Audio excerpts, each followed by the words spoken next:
Good morning from the beautiful city of Latacunga, the capital of Ecuador's Cotopaxi province. We're going to Quilatoa, crater lake, some 12,500 feet high in the Andes, and I know it's going to be amazing. So I'm here in the bus terminal in Latacunga. I just bought my ticket to Quilatoa, $2.30. Monday through Saturday, buses go to Quilatoa once every hour, so there's no problem getting there inexpensively.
Quilatoa, servido, siga por favor.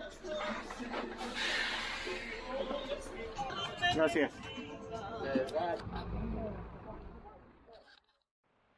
I've arrived at the village of Quilatoa after a remarkable 1 hour and 45-minute bus ride through some extremely beautiful scenery. But here we are, and we'll see what this volcanic lake looks like. And there it is. An incredible sight.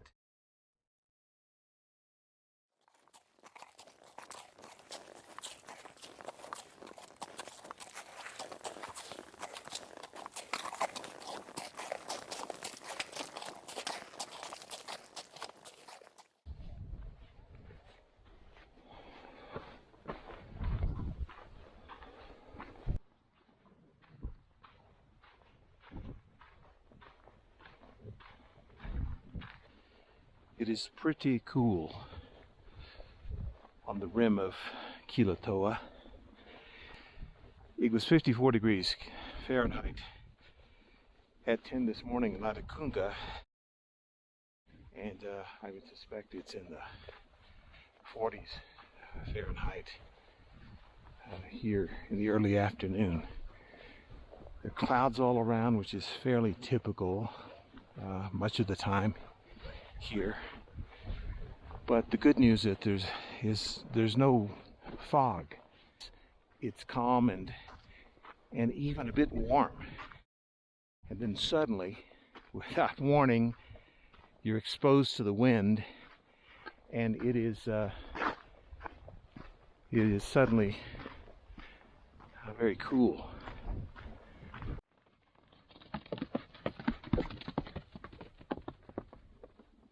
That's one way to get up a steep hill.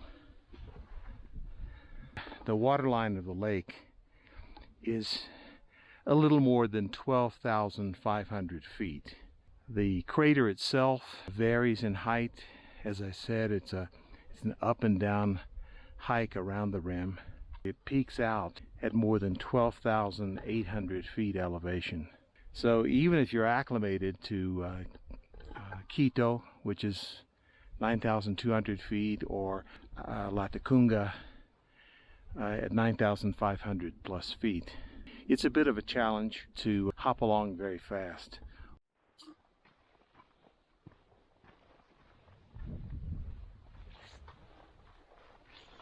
But just as you conquer one hillside on the rim, there's another one that's even larger.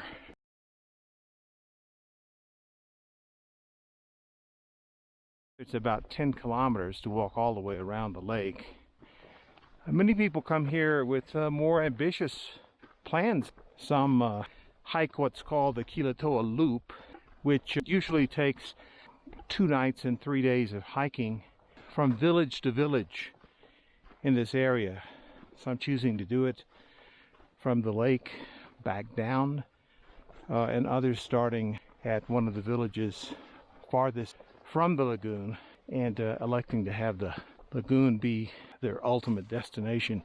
It's really, I'm sure, worth it to come and spend a few days, if you have them available, to explore this incredible countryside.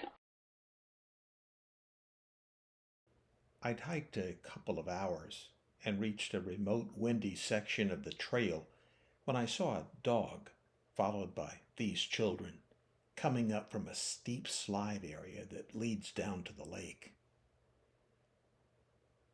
Judging from the puppy the little girl cradled, I'm guessing it wandered off and they went to retrieve it. Being shy, they didn't tell me much. ¿Estás cansada? Oh, tenía una pequeña. ¿Cómo se llama? ¿Pico? ¿Por qué pico? No sé.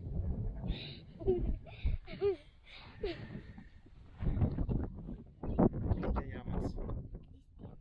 ¿Cristian? Mucho gusto.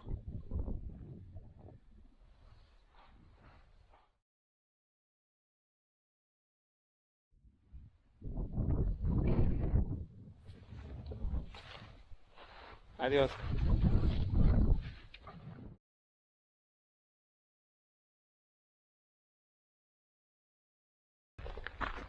Who knows where they're coming from or where they're going?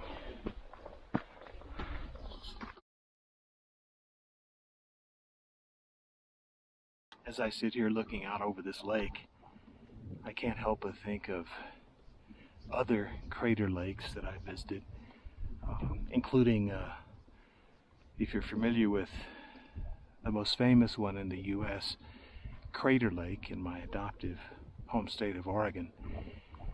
And this one is very different.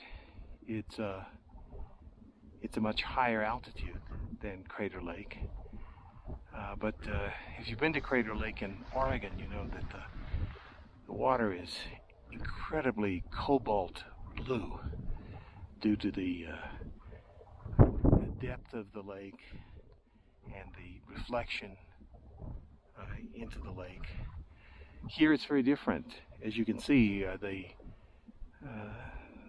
Quilatoa is an emerald green color, especially when the sun is shining, and very much different. Pick your preference as to which is more beautiful. That emerald green color is said to derive from the mineral content on the lake bottom and into the rim of the lake underwater. This is also a very deep lake, and there is no swimming in the lake by law. What a place, though, just to sit and relax and get away from it all.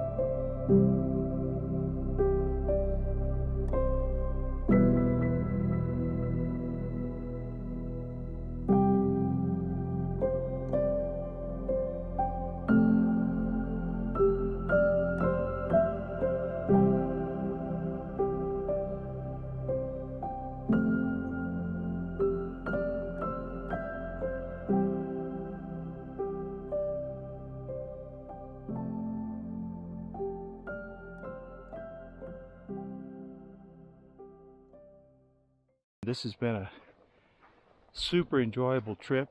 I think it's probably about time though to head back to the bus stop in the village and take that gorgeous 2-hour return trip to Latacunga.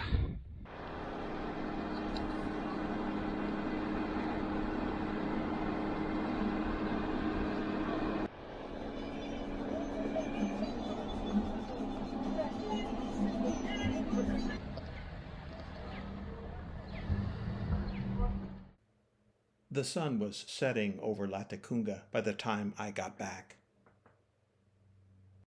The next morning, with nearby Cotopaxi volcano socked in for the third straight day, I spent some time strolling around the city.